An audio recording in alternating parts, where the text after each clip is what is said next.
Okay, does anybody have any questions? Wow, looks like it's extra credit day today. Hurry up, pull up a piece of paper. Anybody who comes in late is not getting these points. You guys are on time, hurry up. What does GDP stand for? GDP. You can talk to your neighbor, you can copy your neighbor's paper, you can speak out loud, but you've got 7 seconds left. First name, last name, GDP. What is GDP? 5, 4, 3, 2, 1.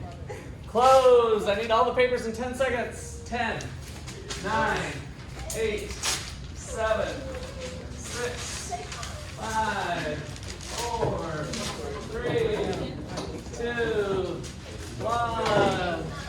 Need your name on it. Hurry up. 1/2, 1/3,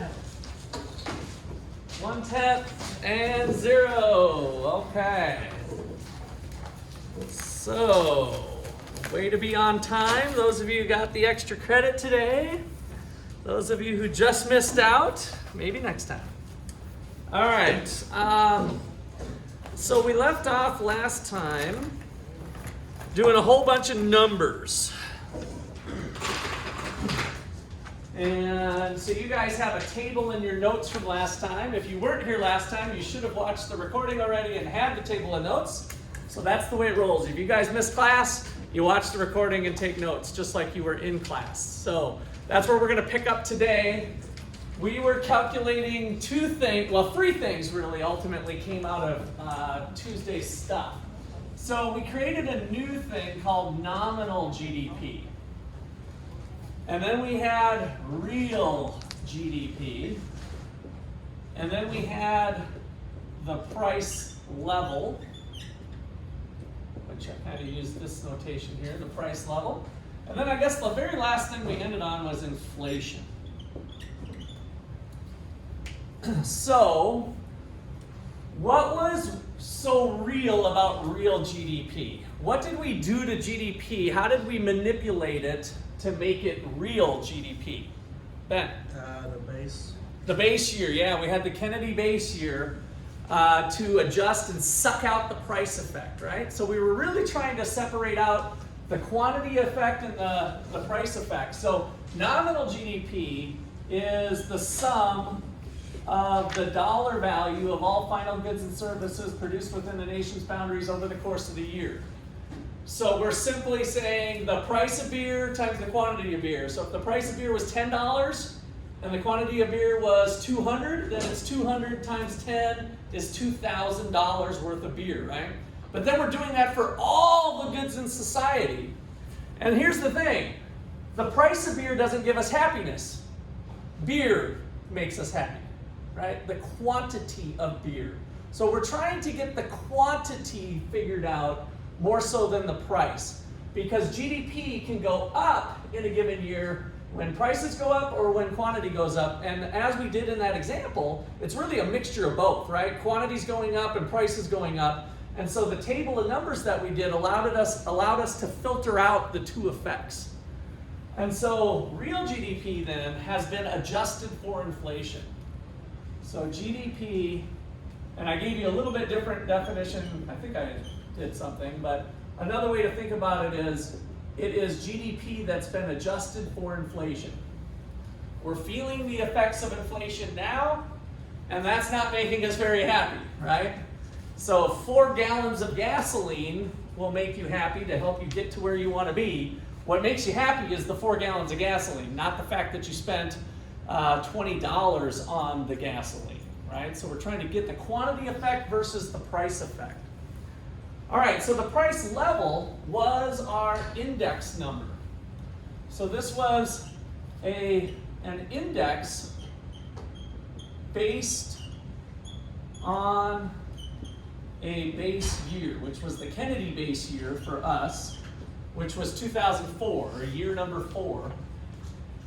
And it could have been 3. Like I said, I tried to make a deal of it that Kennedy and I didn't set that up ahead of time. It could have been year 3, it could have been year 2, it could have been any of them. It doesn't matter.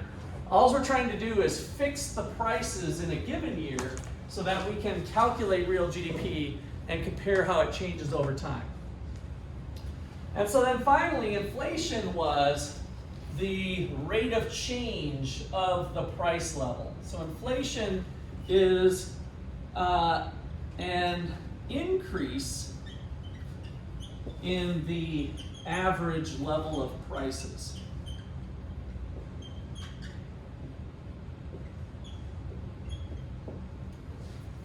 An increase in the average level of prices.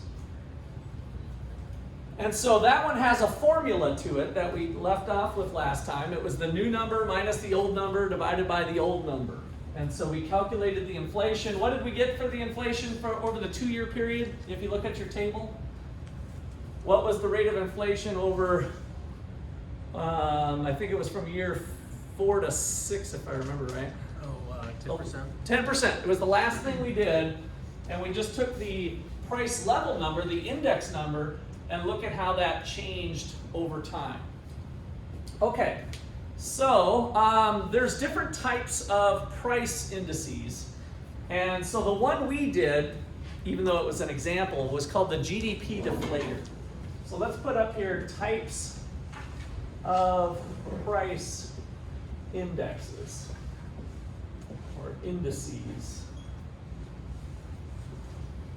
So number 1 is called the Gdp Deflator.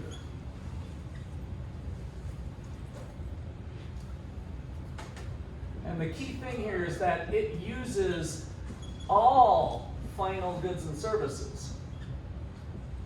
Final goods and services to calculate it. That's what GDP is, right?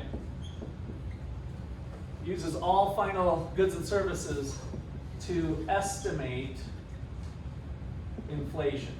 So in some regards, that one's the most accurate one because it uses all goods and services. But interestingly enough, it's not the one we typically use for the economy, for businesses that are trying to make decisions on how much product to buy or to make a contract, maybe a long-term contract to purchase something. They're not using the GDP deflator because it takes too long to get the data. So this one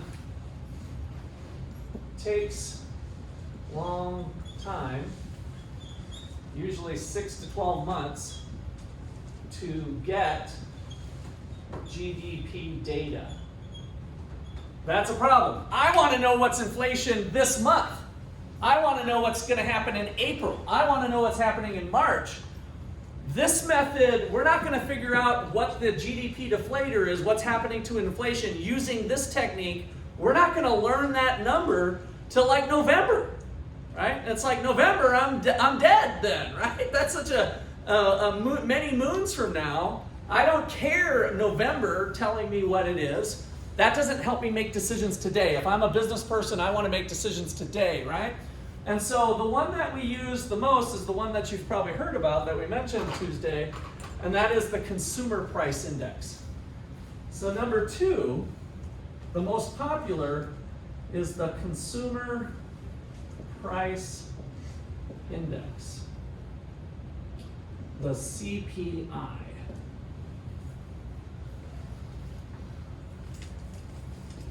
So why is this one so popular?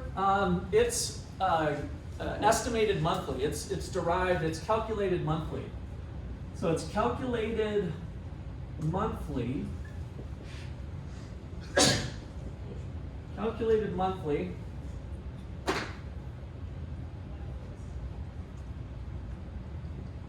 By the Bureau of Labor Statistics, which is a government agency. Calculated monthly by the Bureau of Labor Statistics by getting prices from real stores. By getting prices from stores monthly. So those of you who like shopping, how many of you like shopping? You kind of just, it's kind of fun, go out, go shopping. You could work for the government to go shopping. That's what these people do. That's their job. They get paid to shop. Now they're not actually buying things, but they're literally going physically to department stores, to grocery stores, and they're looking at what's the price of a can of Campbell's soup? What's the price of a 12-pack of Mountain Dew? What's the price of this? They're recording the prices. They don't trust the internet, right? They're not going to just look online and have them observe. They want to really get good data. What does the real American person who's walking into Price Chopper, what are the prices that the actual business is doing? And so we have government employees at the Bureau of Labor Statistics in every state in the nation that their job is to go from store to store. Every day they're going to a store and they're collecting data on real purchases that people are making. So the Consumer Price Index monitors a basket of typical purchases by the average household.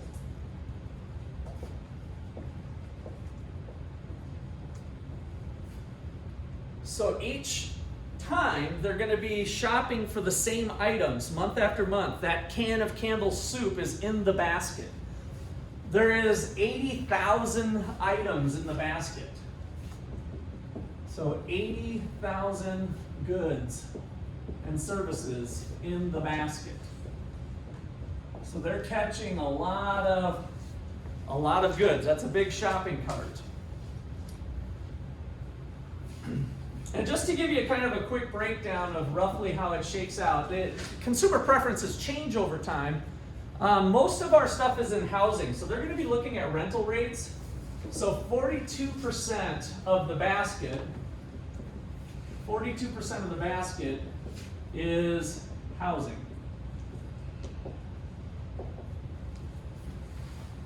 So it's mostly rents and things related to housing. 18% of the basket is transportation.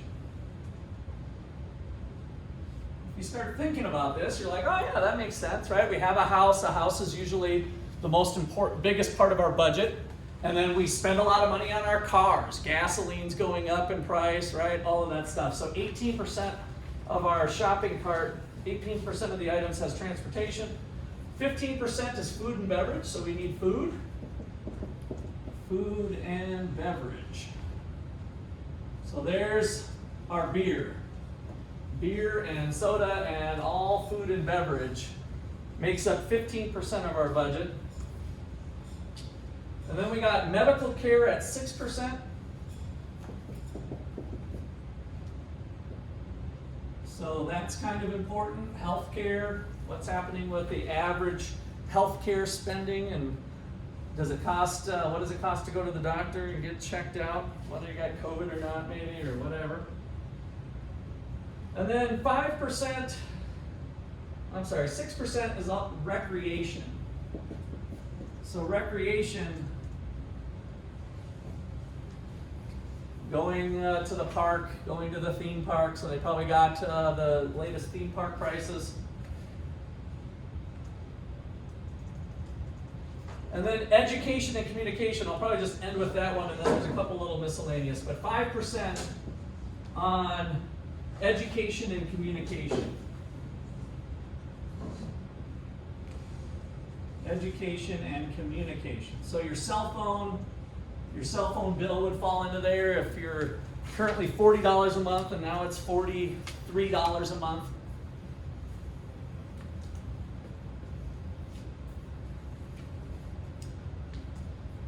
All right, so the way they calculate this is exactly what we did yesterday, right? If you look at your column of data, I just gave you good one and good two, right? The price of good one and the quantity of good one and the price of good two and the quantity of good two.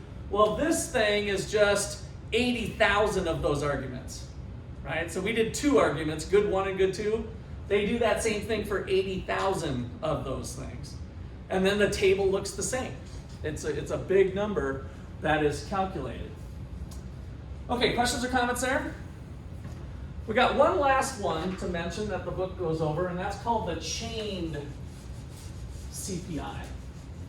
So one of the problems that come up with the CPI that I'm going to put as a note, kind of like I did here. So continuing on with number 2, note CPI does not take into account consumer substitution. Consumer substitution. What do we mean by that? Well, example.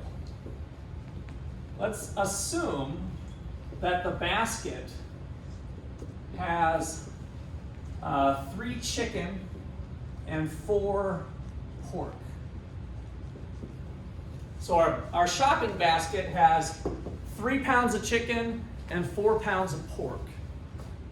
Now pretend you're a real consumer going. Have you guys heard about the chicken disease going around? This is kind of relevant current event. So there's a poultry disease where there's a whole bunch of chickens that are basically needing to be killed.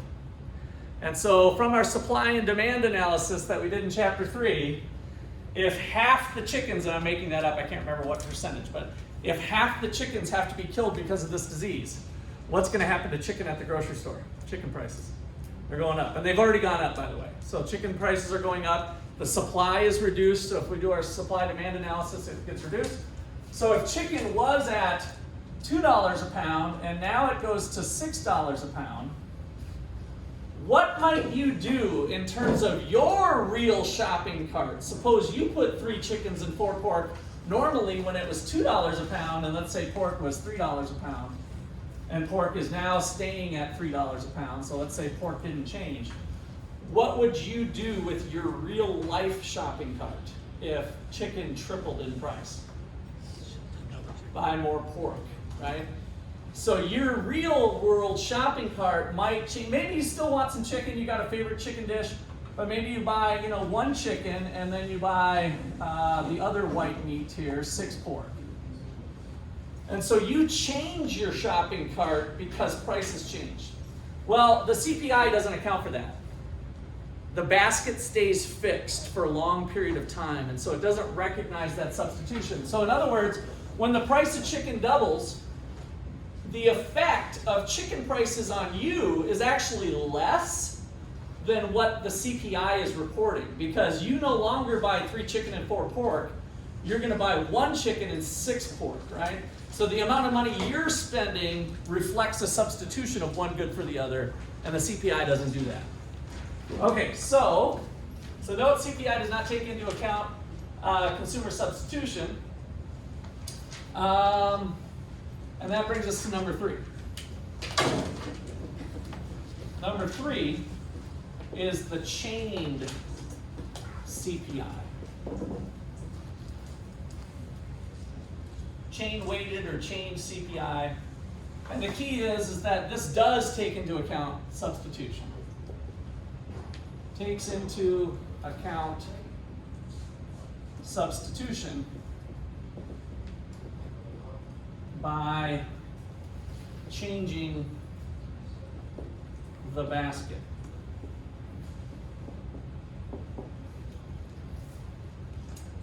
And changing the basket slightly, right? There's just little modifications that are made to the basket. Okay, so we're doing all this because the inflation amounts end up being a pretty important thing in the economy, right? You guys are feeling it now. If you are on a fixed income, and so you get a Social Security check, and you've been used to getting $700 per month for your Social Security check, and the inflation rate is 7%, are you better off now with prices higher with a fixed Social Security payment of $700? Or are you worse off? So you're used to getting $700 a month, you run to Price Chopper and buy your groceries. So last year you got $700, this year you got $700. Are you hurt by inflation? Yes, right? There's going to be less things that are going to be able to be put in your shopping cart. So what the government will do is put an inflation adjustment. So will banks, so will contracts. And so a lot of business relies on the consumer price index to do an inflation adjustment for the contract, to try to keep it even between the buyer and seller of whatever they're doing. So that's kind of the importance of why we care about this. If this one overstates it, especially with my Social Security example, then that means the government's actually giving grandma too much money, right?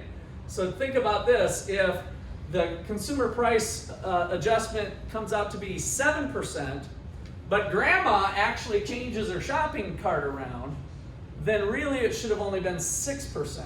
So if the government has a fixed payment that changes, we're not trying to give grandma a raise.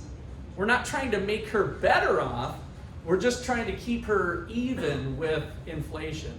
And so that can cause a problem for government spending if the consumer price index is essentially overstating the amount, the effects on grandma, because it's not taking into account substitution. Okay, so that's just kind of laying out a few of the important aspects of why we calculate this stuff. Does anybody have any questions or comments so far? All right, I'm going to try to spin this thing around here, but first of all, I need to do what? I think I need to X out of that. It'd be a lot easier if we had our overhead projector, but hopefully we'll get that thing back here shortly. I did not mean to close out the whole book. Here we go, full book, okay. So I'm just using, by the way, your Cengage, so I'm just opening up the textbook. There's a couple different things I wanted to show.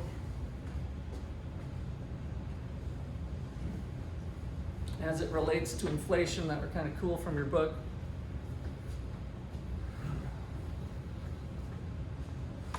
All right, let's see, let me blow this thing up. We're in chapter 7, so we still got to go back to chapter 6, remember. Let's see, which one did I want to show? Driving key price index, I think it's in here, let's see. Okay, this is the one, which is going to be kind of a bear to see. Let's see if I can. This one's not the super cool one, by the way. I got a much cooler one coming up. But here is the GDP numbers using each one of the three. So you guys in your table yesterday, I just did a fictitious one, right? But here's the consumer price index, here's the change CPI, here's the GDP deflator. And the main thing is that they're pretty close in how they estimate inflation as we move through time. They started at the same amount, and so in a given year, 3.1, 2.9, 3.4, they're still off by some amount, right? One only has the 80,000 goods, the other one has all goods and services, the other one, the basket changes slightly. So there are some different measures, but it's the same thing we did.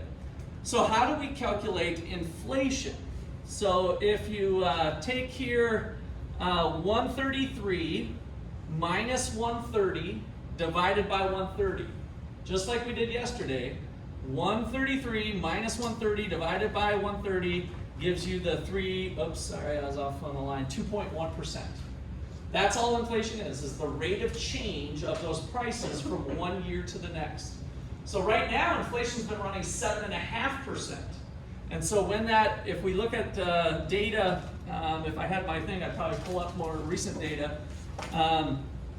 We go from 1 month to the next, we're looking at 7% now. Now look at these numbers from 2003 all the way through 2019. What's the highest number you see there? 3.8. So is 7.8 significant today? Yes, it's freaking really significant. We haven't seen this since like the late 1970s, you guys. You guys are living through history right now, related to a lot of things. COVID policy, by the way, is more important than COVID. So how the government responded to COVID is responsible for this inflation that we're experiencing now. Because as we'll learn, we'll get into details of how inflation is done, but government policy is what kind of creates that. Now, we can have conversations, it was worth it or it wasn't worth it, we had to do what we had to do, and blah, blah, blah, blah, blah. Well, we'll talk about all that. That's what we do as economists. But ultimately, it is a government-driven thing for the inflation. And for the most part, we've had a goal of 2%, by the way, has been the target rate. And so from 2003 to 2019, regardless of the measure you pick, we've been kind of in that 2% plus or minus some range, right? So our government's been pretty good about handling money in large part, but lately they've messed it up. And they've readily admitted they've kind of messed it up, underestimated, made a mistake, blah, blah, blah. And so what's kind of amazing is that we have professional economists that are making mistakes on what they're supposed to be doing. They thought, this would just be temporary, and now it's been going on for a year, right? And so we're going to be learning some economic theory that what they did has a pretty predictable result, and part of that's inflation. We'll get into that in some future chapters. I just kind of wanted to foreshadow that. Any questions or comments there? Where'd my mouse go? All right, here's maybe the little more fun one. Let's see, I think if I do, maybe that. Damn it! What do I got to do? You guys help me here. You might do this more than I do. 7. Somehow I cannot. I don't think I should have to close the whole book there. All right. We want to go to 7.6, I think. Yeah.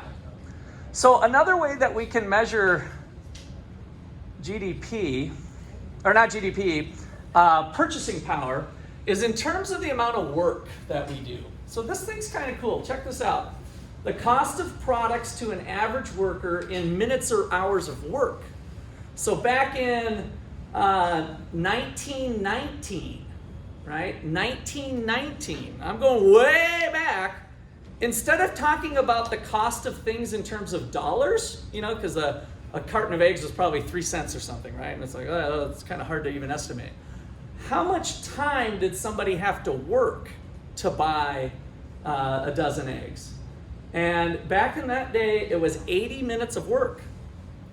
So you had to be at your job working back in 1919 for 80 minutes, an hour and 20 minutes worth of work to buy one stinking cart of eggs, 1 dozen eggs. And then what is it today? 4 minutes. So now I spend 4 minutes of my day to get a dozen eggs. Am I better off now in 2019 compared to 1919? Yeah, when we think about it that way, it's kind of an eye-opener, right? Compared to thinking just exclusively on prices. Let me see, I'm going to turn this thing over here a little bit. I forgot to do that. So then look at the whole list here. Sugar, 72 minutes, 8 minutes. A refrigerator, check that out. I had to work 3,100 hours in 1916 to buy a refrigerator. just to keep my food cool and maybe some ice in the ice box and freeze some chicken. 3,000 hours. I know, that's what I was gonna ask you guys. How many hours is that? If you work 40 hours a week, a full-time job, how many hours of work do you work in a year? You got a calculator there on your laptop? Yeah. Why don't you do 40 times 40 hours a week times like 50 weeks. We'll take 2 weeks off. How much? 40 times 5 or 40 times 7? 40 times the number of weeks, so 50 weeks. Or 52 weeks. Yeah, 52. You can do 52 or 50. 2008. 2080. So there's 2080 as your work hours. So by the way, if you guys are thinking about getting a job, hopefully, after you get out of here, if you have a $10 an hour job and you work full time, kind of an easy way to do the math is you're making a little over $20,000 a year. So $10 an hour doesn't really get you to first base, right? I mean, that's a normal part-time job where you don't necessarily expect to be your full-time log. But if you have $2,080 a year, that's kind of an easy way to do the math. So if you're making $20 an hour, you're making $40,000 a year. So $20 an hour. So mentally, you kind of remember that 2,000 hour a year work week for full-time work, and that's a good way to estimate things. Yeah, so for us, when I was in the Marine Corps, we have every rank has a different pay scale. Sure. So it's like corporal, right? As me, I got paid, I want to say around $2,000 a month. Okay. That's what I saw. Right. So, Yeah, and it can be done monthly. It's nice with that hourly thing to remember the 2,000 hours because then you can just multiply the per hour rate, right? It kind of gives you kind of a quick snapshot. So back to my refrigerator. How long did it take you to have to work to A year and a half. a year and a half? You had to work a year and a half to get that refrigerator. And what is it today? 25 hours. 25 hours. So, back in the day, did poor people have refrigerators? No. Today, do our poor people have refrigerators? Yeah, pretty much every household has a refrigerator, whether you're on the poorest of the poor or the rich of the rich. We've got them, and that's part of the reason with technology and other things in our society. Automobile, 4,600 hours. So there we're over 2 years worth of work, 741 now. Calculator, blah, blah, blah. So it's kind of fun to go through, and that gets us thinking about the things that we're trying to think about here in this section is what the real purchasing power is. Okay, now, is it possible for me to not lose this thing? You're thinking no? Let me try, what if I just do this? Oh, it did work. That was lucky. How about that? Yeah, that did work. I'll be darned. Let's see. I think that might be all I want. That was the cool one. Yeah, let's just, I think we're done with that part. Let me bring, who's online here?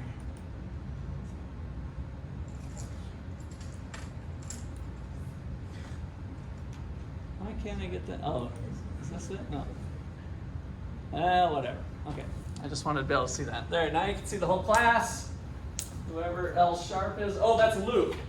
Luke, do you got a video? When you're on Zoom, I require a video that you can call in, because then I can see you as if you're here. So to be counted as present, I'd like you present with a video image as well. Can you unmute, Luke?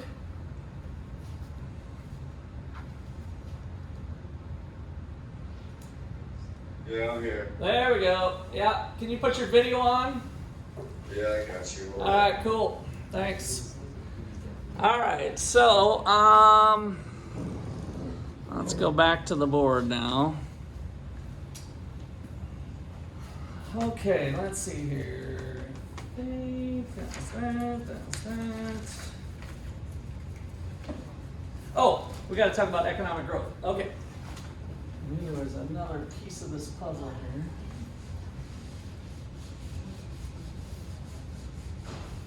Okay, so in the previous chapter with the international trade and kind of the early chapters we talked about the production possibilities frontier. So I'm going to start you off with that. So recall the production possibilities frontier, the PPF. Remember we did Japan and we did the United States. And it showed the maximum combination of two goods an economy can produce given its available resources and technology. So you have that definition back in your notes from when we did that. So the production possibilities frontier, we showed it as a straight line, but in reality, it was bowed outward, right? And so the production possibilities frontier, if we're measuring, let's see, beer and pizza, then the economy could be at point A or B or C, right? All of those points represent production possibilities for the economy given our resources and technology. So for an amount of resources and technology, land, labor, capital, entrepreneurship, the buckets of stuff that we talked about on Tuesday. So we have a certain amount of resources. We put those resources to work and we can have beer or pizza. How much? Well, if we did the putting people to work efficiently, we could be at point A. If we want to be at point B, that's possible, but in order to get to point B, we have to give up some pizza to get some more beer, right? That's the trade-offs. So all of the points along the production possibilities frontier showed efficient points. Okay. So how do we get to a point like D? How do we get to a point like D? What would need to happen to get to D? First of all, is point D possible currently? No, that's the whole point. The production possibilities frontier shows the maximum combination of two goods an economy can produce given its available resources and its available technology. So I ask you again, how do I get out to point D? What would need to change? New technology. New technology, right. So we have a change in technology, a new innovation, some sort of change to get us out there. If we end up having a technological advance in pizza, would that be able to get us more beer? So let's say currently we're at point B. Maybe point C would be better. Let's take point C. So let's say we are, this is like a little roadmap. You are here. You are here. So point C, if we have an innovation in pizza, will that get us more beer? If we have a new pizza oven that it used to take 30 minutes for a deep dish and now it takes only 10 minutes because of the super blowing action of the oven or something that gets the pizza done faster, will that get us more beer? Sam? Most likely, yes. Why? Because I'll give you confidence. You're correct with yes. It's quicker to cook the food now, so when they make their orders, there'll be more orders that's available. But isn't it only helping pizza? If it's a new pizza oven, does it really help us make beer? No, but it comes with a combo. But it comes with a combo. All right, well, but the production of pizza is the only thing being affected. So, Ben? Because the price of pizza can go down because you get more money from the pizza because it's going out faster. Okay, so it's possible, yeah, we would predict that pizza prices would come down. If we go back to supply and demand for pizza and the price of pizza, this is the quantity of pizza. New technology caused our cost to go up or down. We had an increase in supplies, so the price of pizza falls. So we could start thinking about prices. So that's possible. But if we were to draw a picture of the pizza innovation, you know, what would it look like? It doesn't help us with beer, but it does help us with pizza. So if I put all the resources in society, resources in technology, I could have 100 pizzas. But now with the new technology, if I put all the resources, I could have 130. If I put all the resources into beer, I could have 75. But now if I put all the resources, including this new technology, does that get me any more beer? No, it's all isolated to pizza, right? But check it out. I can be anywhere along the green line. And so if I can be anywhere along the green line and I started at C, it's possible for me to get more beer and more pizza, because with the new technology, maybe I don't need as many workers, and so they get laid off, which sucks for the workers, but guess who's hiring? The beer company. So there's a shift of resources. Resources get reallocated when we have a technological advance. And so that could come to us from an increase in labor. Labor and pizza might affect both of these equally.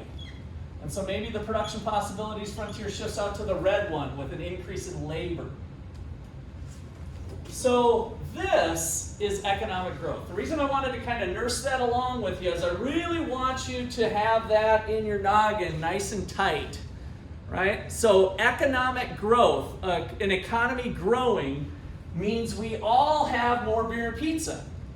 If the population of Ottawa is 13,000 people, and we had a new innovation and more labor or something, we have more beer and pizza per person, right? So per person, we have more stuff. That is economic growth. Okay, so that's the first key point here, is that recall the PPF, an increase in the PPF, a shift outward, is economic growth. Economic growth.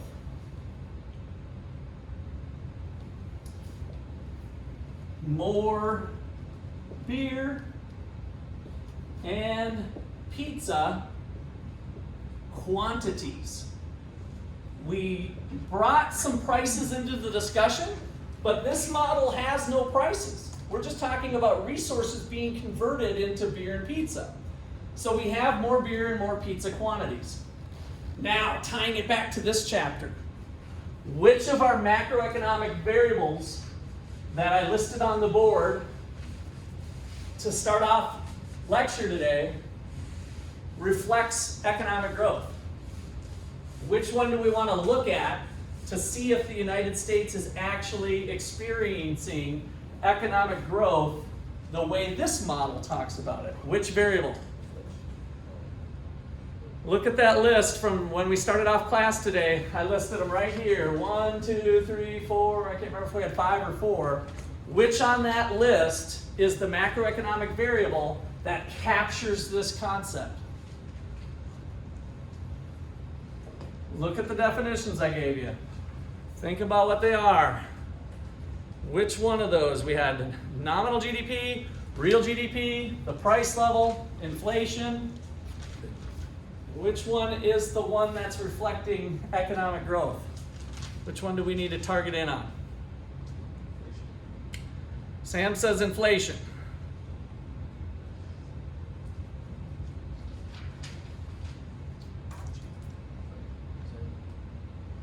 Ben, be courageous, go for it. Do you agree with Sam, or you got something different? NGDP, so which is nominal GDP. Which did I put now? I put nominal yesterday. So that N was nominal, by the way. So that was measuring current prices. So we got Sam on board with inflation, Ben with nominal GDP. Look at those definitions. Any other people? Or is it coming down to a vote? Any other suggestions from the list I gave you? Everybody has to vote. Are we ready? Luke, are you ready? How many people agree with Sam that it's inflation? Raise your hand. Everybody needs to vote. 1, 2, 3, and 4. You got Luke too. So how many people say nominal GDP with Ben? Nice show of hands. 1, 2, 3, 4, 5. Looks like nominal GDP has it. But that's why democracy fails us.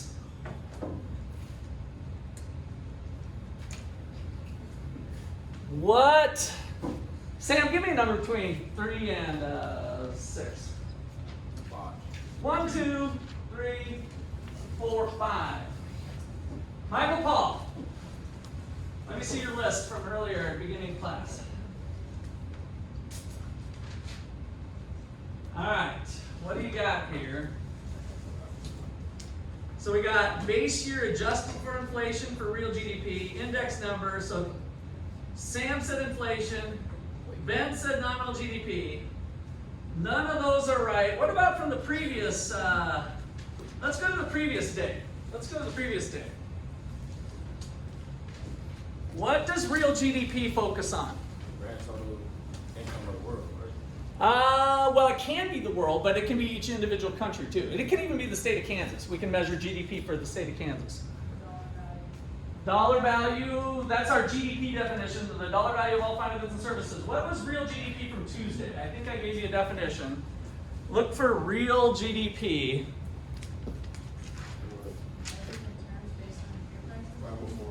504. Okay, so based on the base year prices, it was based on Kennedy's, right? What was it before that? And I might have verbalized this. That's why I'm actually asking you to look in your notes. I want to see if your notes has it or not. I don't know what real. Nominal real is what I'm looking for. 504. So what was it?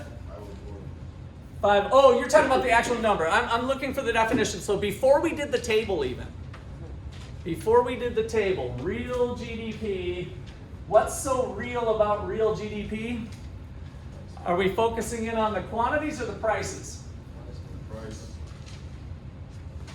I'll say the quantity. What? Okay, the definition I gave you today says what? GDP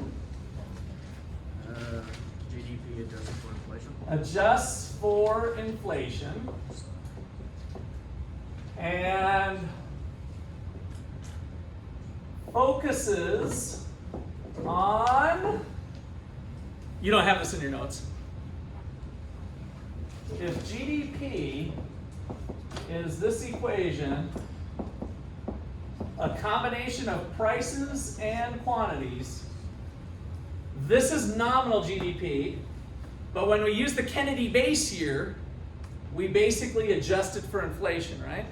When we use the Kennedy base year, and you had 504, whatever that number was in different years, that adjusted for inflation. We fixed inflation, which means real GDP focuses in on quantity.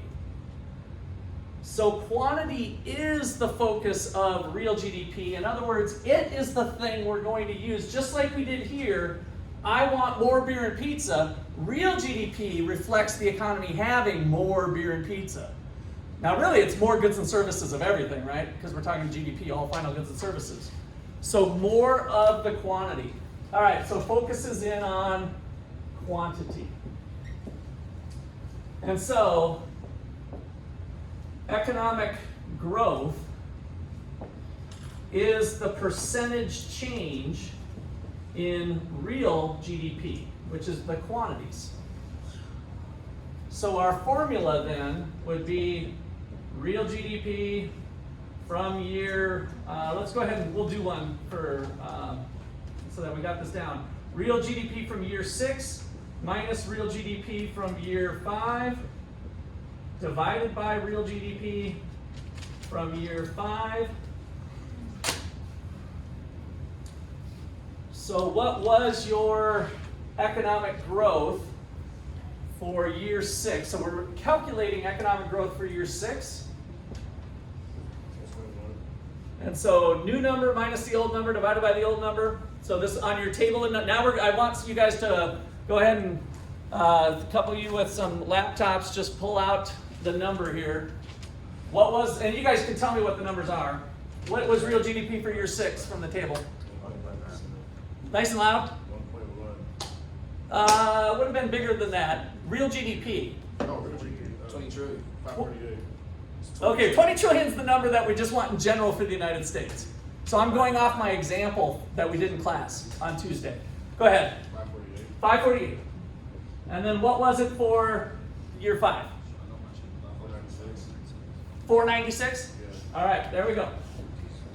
So what does this number equal here? 548 minus 496 divided by 496. Somebody with a calculator. No phones. Keep your phones away, but you guys got laptops or regular calculators. 548 minus 496 looks like, what does that equal? 50. That's 0.102. So, yeah, this is 52 over 496. 0.105. 105. That's rounded, yeah. Okay, and that is decimal form. So if we convert that into a percentage, it's 10.5%. So economic growth in our example that we did, the economy grew in terms of beer and pizza quantities by 10.5%. That was how much the economy grew by.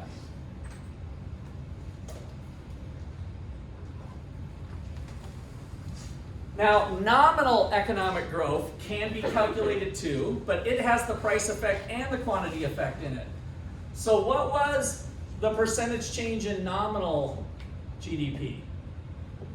So nominal growth is equal to the nominal GDP in year 6 minus nominal GDP in year 5 divided by year 5.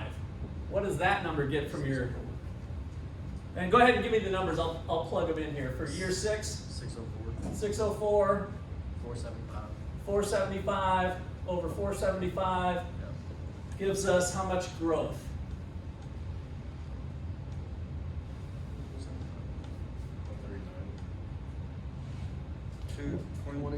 27. How much? 27? 27.2%. 27.3%. Okay, so the point with this is that why did nominal GDP grow? It was a combination. Everybody okay over there? That sounds like a big crash. All right. This 27.5% growth had a price effect and a quantity effect, right? The quantity effect was 10% of that, and the price effect was the other amount. So finally, what was the price growth, which is inflation? What was our price numbers there? Price level in 6 minus the price level in 5 over the price level in 5. I remember 110 was where, 110 was where we ended, right? 110 minus, what was the other one? 96. 96 divided by 96.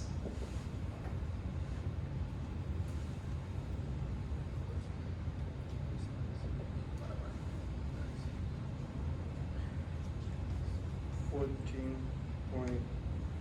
14.6%. 14.6%.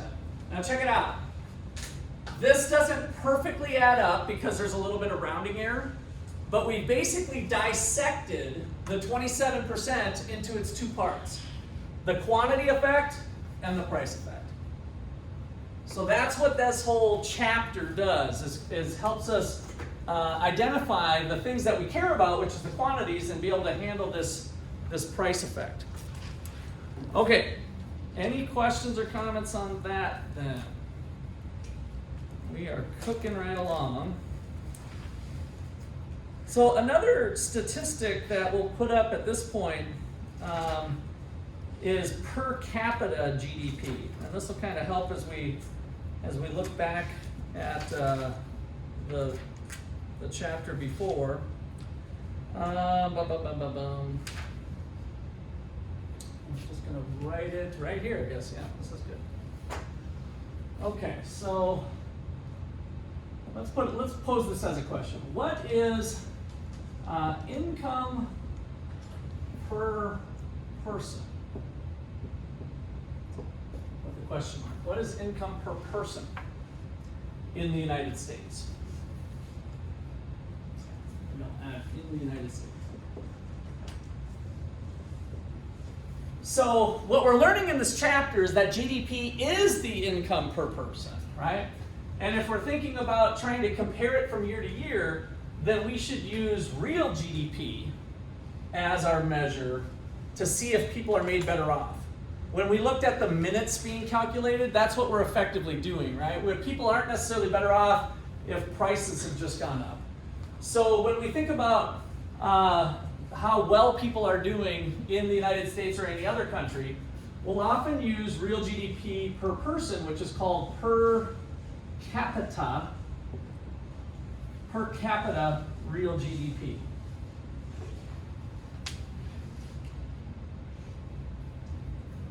And this is simply GDP per person, which is real GDP divided by the population. Maybe I'll write that all up. Population. So if we're looking at the United States in the year 2019, then I would look at real GDP in 2019, and then I would divide it by the population in 2019 to get how well off are we per person.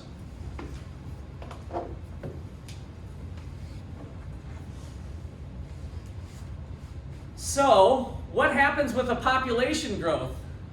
What happens to per person welfare if the population explodes? It goes down, right? So well-being per person. So now, that was kind of the way, we'll talk about economic growth later on in some future chapters. But have you guys heard of like eugenics?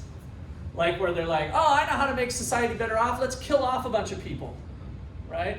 So check it out. If the population is 300 million, then we're going to get a number when we do it. Well, if we kill 100 million people, then this number will get better. Yay! We save society, right? Doesn't sound too cool, of course. But that is kind of some of the thinking that people have had over the years. And I just want to tell you that that thinking has been totally debunked by economists. Guess what causes prosperity? Guess what causes wealth? Guess what causes rising income? Guess what causes poverty to go down? People. People end up being the solution, not the problem. When people look at a static lens of the economy or the world and they do a statistic like this, they're like, oh, I know how to make the society better off. Let's quit having babies. What country tried that? China, right? So limiting the amount of kids that they can have. They've reduced that. I can't remember if they've eliminated it altogether or if they've just raised it. But they started listening to the economics of it and found out that people are not the problem, people are the solution. And so where does that come from? If we have a growing population, what tends to happen? How do we get a positive result? If this grows, we know from the statistic that this has to grow, right? How does that grow? What do these people do? What do they end up doing? Working. So just the work alone, what else do they do? Do every once in a while we crank out a Steve Jobs? And does that person end up having a dramatic effect on our productivity and our ability to buy a dozen eggs for 4 minutes of our time rather than, I can't remember how long it was. What was it? It was a long time. I remember a lot of hours. 80 hours or something? It was something crazy, right? 80 minutes. 80 minutes, yeah. It was 80 minutes. So does every once in a while a person like that come along and revolutionize? Right. And so if that person wasn't born because of some policy, we never get that. And so people, in terms of actually being able to just work, and maybe it's just regular good old-fashioned work, or people who actually innovate and come up with new products and come up with new pizza ovens, and that new pizza oven allows us to drink more beer. Is that a good pizza oven? That's a pretty damn good pizza oven, right? A new pizza oven allows us to drink more beer because this green line pushes it out, and now resources can be used more efficiently. Okay, questions or comments on that? So that's per capita GDP, and your book kind of has some nice showing of different elements with per capita GDP and how that's grown over time. And then again, in future chapters, we'll spend time on that too. All right, I think that's good. I would show you a few more things if I didn't have to deal with that screen, so I think it's not too big a deal. Maybe we'll have our screen tomorrow. All right, so let's start on chapter 6. Of course, chapter 6 has some stuff I'd like to to show as well. We're gonna start in here with chapter 6. So we worked backwards because a lot of chapter 6 talks about GDP. And so the author has chapter 6 in there so that it gets hit in microeconomics as well as macro. So those of you who had micro, it is the same chapter that we did in micro. So you're not like seeing things. It was very intentional. But hopefully you'll kind of see it with a new lens now that you have a deeper understanding of what gross domestic product is and inflation and all of this type of stuff.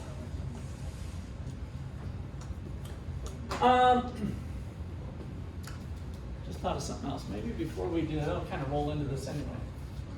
What is purchasing power?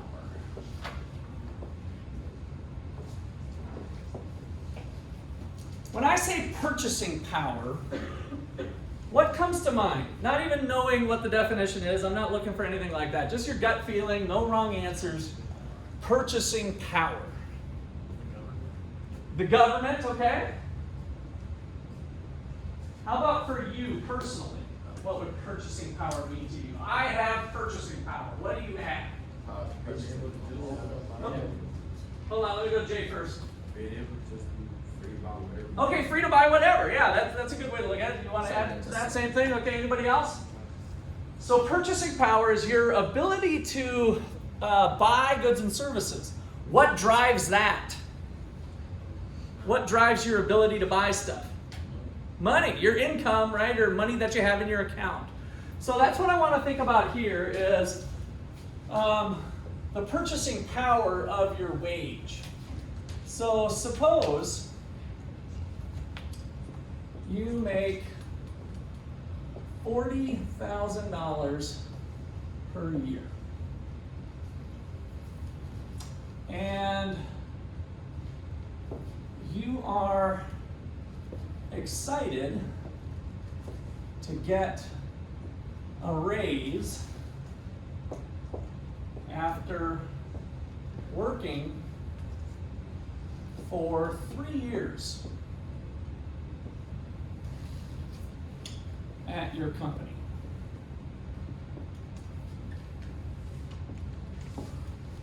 So you're pretty happy. You got 40,000.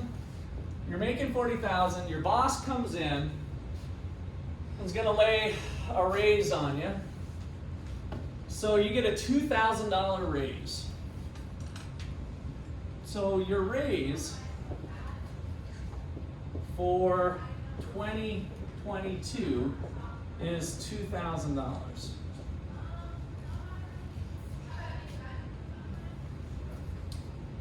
Okay, here's kind of the question. If the price level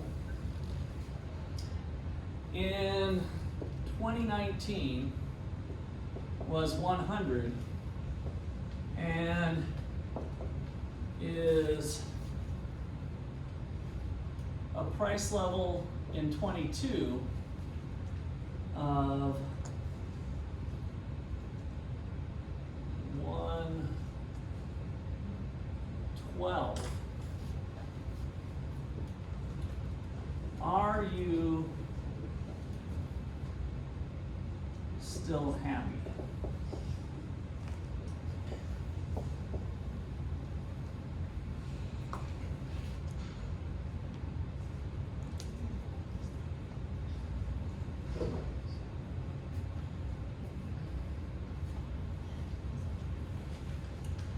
Okay, so there's a couple different ways to think about this problem. What's happened with inflation over the 3 years? It's gone up. By how much? 12%. So that'd be one piece of the puzzle. So we can calculate inflation from 2019 to 2022 is equal to 112 minus 100 divided by 112 times 100 equals 12% ultimately. I just kind of like to do the shorthand. So you got 12% inflation.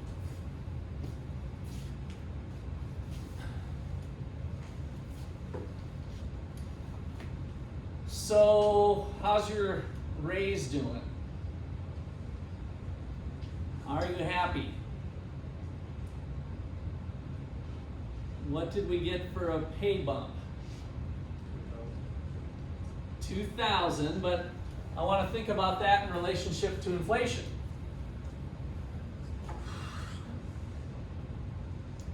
How would you calculate that? We should take out 12% of the 40,000 and then. So take 12% of 40,000? Or like 2 up, or can, I don't know. How much did your wage grow by? So we can think about your nominal wage. So now we've got our new word nominal, which I'm going to put a big W. Your nominal wage is your current pay, like whatever your paycheck is, right? So in 19, your nominal wage was 40,000. I'm using the word wage, but we can think about it as salary. That's fine. And your nominal wage in 22 is now 42,000, correct? So what's your growth of your nominal wage? Who's got their calculator handy? How would you do that? Somebody without a calculator, tell me how you calculate the percentage change in your nominal wage.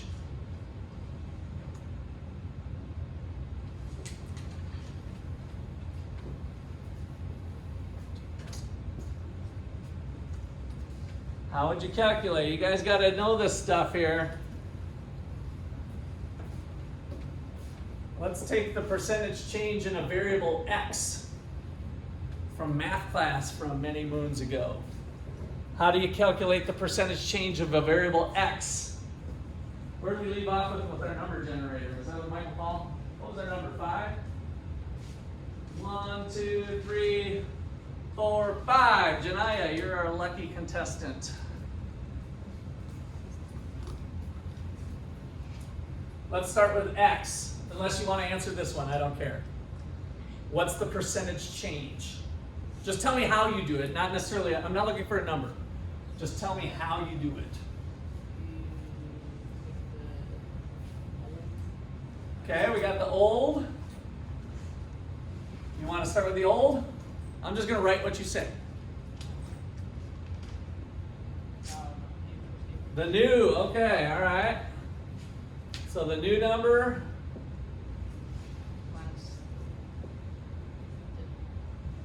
The old number.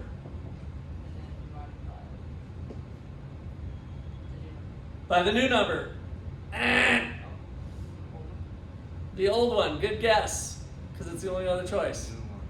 All right. I'm telling you guys, you have to have this memorized. So write in your notes right now, memorize this. Memorize this. Sam, no cameras. Lose points for cameras. Go ahead and put it in your backpack. And I'll tell you why. It's actually much more beneficial for you to write this down. It'll stick in your brain better, I promise you. That's what the research shows. You can take a picture of your notes after class, then it'll be there. So the percentage change formula, the new number minus the old number divided by the old number. Or sometimes x2 minus x1 divided by x1. We're going to use this all the time in this class. That's how you figure out the percentage change. What is the percentage change in your height when you went from 7 years old to 8 years old?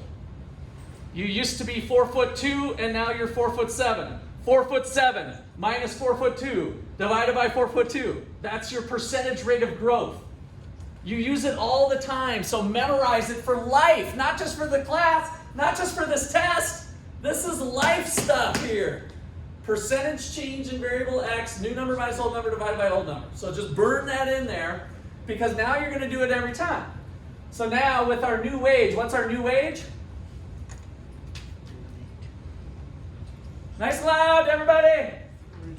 42,000 minus 40,000 divided by 40,000. And what do we get? We get 2,000 divided by the 40,000, so that's like 2 over 40. What did my boss give me? What percent? 2/40ths. 2 divided by 40, what do you get? Who's got their calculator out? 2 divided by 40. 5. So 0.05 or 0.5 or 0.05. Okay, so what is that for percentage terms? 5%. So to turn it into a percent, we just move the decimal place. You're just multiplying by 100. So that's the other trick with all this you got to remember. You guys are going to have some homework problems and test problems where you kind of got to go back and forth. So take the time now to kind of crank through this. So how did your boss do in terms of your pay? Should you be happy? No. You still have, it's better than nothing, which of course is what your boss wants you to know. It's like, well, everybody else got nothing, but I got you 5%. Well, that does kind of make me happy, right? That if times are tough. But maybe you need to find another job is the other possibility. So what does this mean in terms of real life? What does it mean going shopping in 2019 versus 2022? What does it mean in terms of going shopping? Would anybody be able to put that into words for me? So in 2019 versus 2022, prices on the shelves, quantity in my shopping cart. Those are some things you could be thinking about.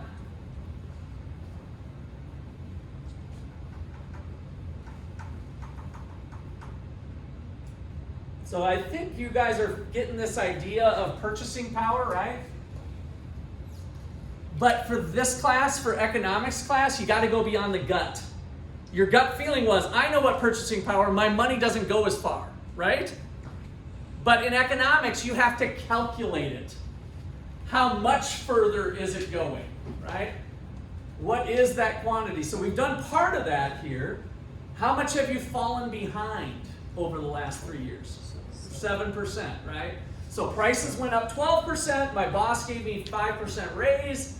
I'm still behind 7% in my shopping cart. So here's the visual for the shopping cart business, is that when I went to Walmart in 2019, I was able to get a certain amount of cans of soup in my shopping cart, right? Real quantity of stuff from my $40,000. Now when I take my $42,000 to Walmart, I'm not able to put as many cans of Campbell's soup in there, right? So even though I have more money, 2,000 more money, I don't have more soup. So my real purchasing power has gone down. The quantity of things that my money buys has gone down by 7%. That's the idea of purchasing power. Okay, so one last thing that I want to do with this is that we can calculate the real wage. So what is the real wage, which I'm going to use a little w here. The real wage is equal to the nominal wage, big W, divided by the price level. That's the formula. And so the real wage for 2019, we had our base year of 100, so it was just our 40,000 divided by 1.00 equals 40,000. So we're kind of using that as our starting place. The more important one now is, what's my real wage when my boss gave me my raise in 22? My real wage is 42,000 divided by the price level of, what did I do for price level again? I can't remember. 112, right? So 112, so 1.12. I do not have this prepared ahead of time. Somebody with a calculator, 42,000 divided by 1.12. What does that equal? 42,000 divided by 1. 35,000 even? Wait, oh, Yeah. What did you get? 37 or 3,000 or 37,500. 37,500. Okay, now this is kind of a unique way of looking at it too. If I'm thinking about McDonald's dollar menu hamburgers, In 2019, I could buy 40,000 hamburgers. In 22, I can only buy 37,500 hamburgers. Right? So I went down. My purchasing power of real money went down.